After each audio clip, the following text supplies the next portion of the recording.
तो चलिए दोस्तों वीडियो की शुरुआत करते हैं। सबसे पहली कंपनी की बात करते हैं। पहली कंपनी का नाम है वारी एनर्जीज लिमिटेड। बट इसको डिस्कस करने से पहले दोस्तों, अगर आपने अभी तक चैनल को सब्सक्राइब नहीं किया है तो चैनल को सब्सक्राइब करके बेल आइकन को प्रेस कर लो और सेबी रजिस्टर्ड रिसर्च एनालिस्ट के टेलीग्राम चैनल को भी ज्वाइन कर लो, जिसका लिंक आपको डिस्क्रिप्शन में देखने को मिल जाएगा। और एक डिस्क्लेमर भी है, जो भी न्यूज़ एंड अपडेट्स हम लोग कवर करेंगे वो सारी एजुकेशन पर्पज़ के लिए है, सीखने के लिए है, तो इसको किसी भी तरह का इन्वेस्टमेंट एडवाइस मत समझना। आप खुद से भी रिसर्च और एनालिसिस कर सकते हैं। तो चलिए दोस्तों, अब बात करते हैं वारी एनर्जीज के बारे में। हर दूसरा इंसान आज के दिन वारी एनर्जीज को डिस्कस कर रहा है, क्योंकि वारी एनर्जीज काफ़ी ज़्यादा लाइमलाइट में रही है, क्योंकि क्रैश कंपनी में हमें विटनेस करने को मिला है। अब क्रैश कितना हुआ है भाई, तो 9 से 10% तक हुआ है। इनफैक्ट 10% से ज़्यादा की ही गिरावट वारी एनर्जीज में आज के दिन हमें देखने को मिली है। अब ये 10% से ज़्यादा की गिरावट का मेन कारण क्या हो सकता है? अभी कंपनी का सबसे बड़ा इवेंट क्या था? Q4 में ही कुछ ऐसी चीज़ें होंगी जो कि मेन कारण हो सकता है इस बड़े क्रैश का। बट Q4 को जब आप देखोगे तो रेवेन्यू आपको 100% से ज़्यादा ग्रो करते हुए दिख जाएंगे, प्रॉफिट 75% से ग्रो करती हुई दिख जाएगी, गाइडेंस एक्सपेक्टेशन से काफ़ी बेहतर है। बट फिर भी वारी एनर्जीज आपको 9 से 10% तक क्रैश होती हुई दिखी है। इसका सबसे बड़ा कारण यह है कि रेवेन्यू, प्रॉफिट और गाइडेंस को अगर हम साइड कर मार्जिन्स और इबिट्टा की बात करें तो वो मार्केट एक्सपेक्टेशंस के हिसाब से हमें देखने को नहीं मिले हैं। और वही एक्सपेक्टेशंस को जो कंपनी ने मिस किया है, वही रीज़न बना है वारी एनर्जीज के इतने बड़े क्रैश होने का। अब इसी चीज़ को चलो थोड़ा सा डिटेल में समझ लेते हैं। देखो, रेवेन्यू ऐसा नहीं कि बहुत ही ज़्यादा आउटस्टैंडिंग है, बट रेवेन्यू जो रिपोर्ट किया है कंपनी ने वो एक्सपेक्टेशंस के हिसाब किताब के ही हैं, यानी कि एक्सपेक्टेशन से ख़राब भी नहीं है। बट इबिट्टा और मार्जिन दोनों एक्सपेक्टेशन से कम हमें देखने को मिली है। यही चीज़ कंपनी के प्रॉफिट में इम्पैक्ट डाला है। रेवेन्यू 111% से ग्रो करता हुआ दिखा है, 112% भी आप बोलकर चलो। और प्रॉफिट कितना परसेंट से ग्रो किया है? मात्र 75% से। तो ये जो इतना बड़ा गैप दिख रहा है प्रॉफिट एंड रेवेन्यू ग्रोथ का, इसका मेन कारण है कंपनी का ग्रॉस मार्जिन, जो कि इस बार श्रिंक हुआ है। और यही रिवीजन से नोमोरा ने जो एस्टिमेट रखा था इबिट्टा का, उसको इसने 11% से मिस किया है, एवरेज को 8% से मिस किया है। बट रेवेन्यू ने मार्केट एक्सपेक्टेशंस को अच्छे मार्जिन से बीट भी किया है, या फिर कुछ लोग के एक्सपेक्टेशंस के इनलाइन भी है। तो ये सारी चीज़ें मैं आपको जो बता रहा हूँ, ये सारी चीज़ें मेन रीज़न है वारी एनर्जीज के इतने बड़े क्रैश का। बाकी मैनेजमेंट ने कुछ गाइडेंस भी दिया है इबिट्टा का। गाइडेंस ये है कि 7,000 से लेकर 7,700 का रेंज ये सेट कर चल रहा है 2027 के फाइनेंशियल ईयर को लेकर। और साथ में फंड रेज का अप्रूवल भी इनको मिल चुका है अप टू 10,000 करोड़। तो इस चीज़ को भी ध्यान में आप रख कर चल सकते हो। और फंड रेज की बात कर रहे हैं तो कंपनी के बैलेंस शीट में कुछ चेंजेस हमें देखने को मिली है। और उस चेंजेस में कंपनी के जो बोरोइंग्स हैं वो काफ़ी ज़्यादा बदलता हुआ दिखा है।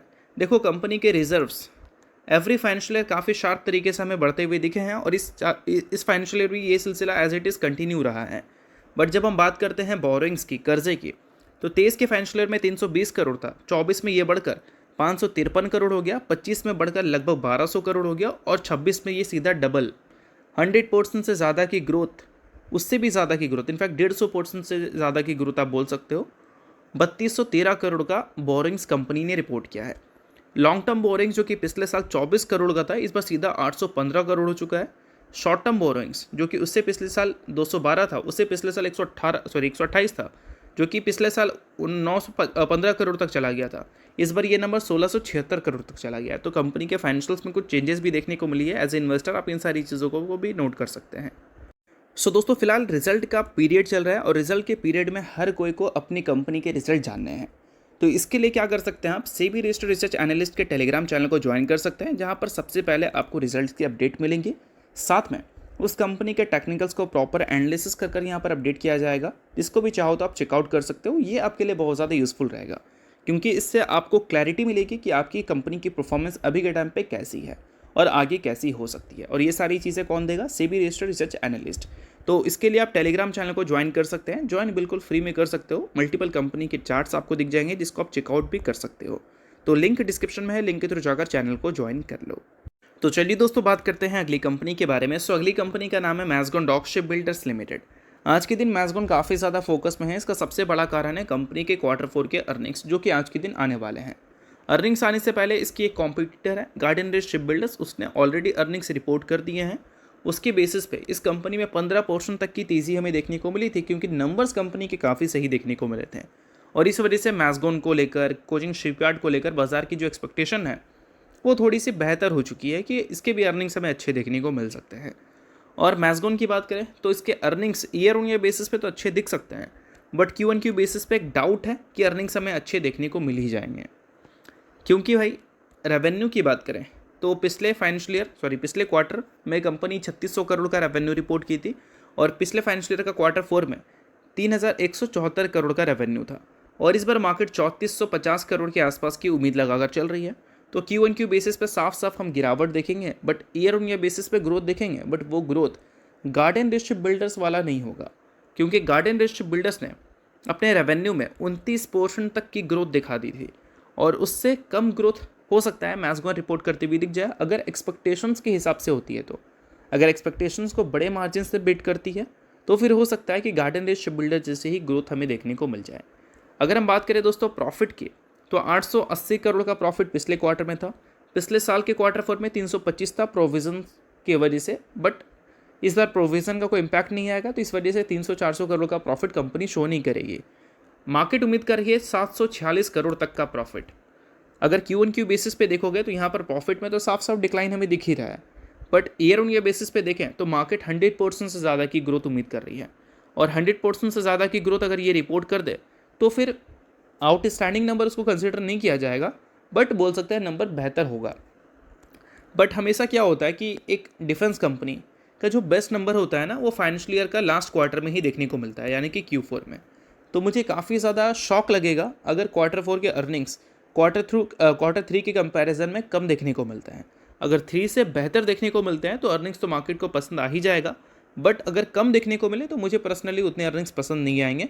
अगर चीज़ें डिले वाली हैं तो हो सकता है कि चलो ठीक है, सिनेरियोज़ के हिसाब से कंपनी ने ऐसे अर्निंग्स दिखा दी हैं, बट अगर डिले वाली सिनेरियोज़ नहीं है तो मुझे क्यू एन क्यू बेसिस पे, यानी कि क्वार्टर 3 के मुकाबले क्वार्टर 4 में भी अच्छी ग्रोथ की एक्सपेक्टेशन रहेगी। बाकी देखते हैं कि ये कंपनी कैसा रिपोर्ट करती है, और इस कंपनी की जो ग्रोथ है वो मैटर करने वाली है, क्योंकि अभी कंपनी का ईपीएस और कंपनी का प्राइस टू अर्निंग मल्टीपल्स दोनों एक ही लेवल पर, यानी कि valuation wise EPS wise company का जो करंट वैल्यूएशन है वो कंपनी का फेयर दिख रहा है।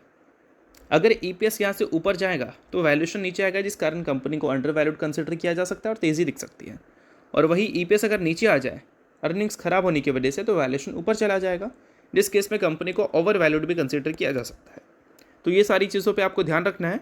ट्रेंड वाइज अगर देखोगे तो कंपनी कोई अप ट्रेंड में नहीं है, बट 52 वीक हाई से 28% आपको नीचे ज़रूर देखने को मिल रही है।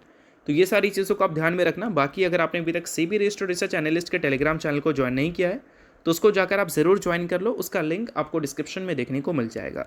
सो नेक्स्ट बात करें दोस्तों, तो नेक्स्ट कंपनी है ट्रेंट, जिसने हाल ही में अपनी Q4 के अर्निंग्स के साथ बोनस की अनाउंसमेंट की थी 1:2 के रेशियो में, जिसमें कंपनी ने 2 शेयर के बदले अपने इन्वेस्टर्स को 1 इक्विटी शेयर देने का फैसला किया था। रिकॉर्ड डेट फिलहाल कंपनी ने फाइनल कर दिया है, जो कि है 1:2 के रेशियो में, यानी कि हर 2 शेयर के बदले कंपनी ने 1 इक्विटी शेयर देने का फैसला किया है एज ए बोनस के तौर पर। तो अगर आप इस कंपनी के इन्वेस्टर हो तो बेशक इस न्यूज़ को आप नोट कर सकते हो, इन्वेस्टर नहीं हो आप इग्नोर कर सकते हो, न्यूज़ थी इस वजह से मैंने बता दिया। बाकी ये किसी भी तरह का रिकमेंडेशन नहीं है।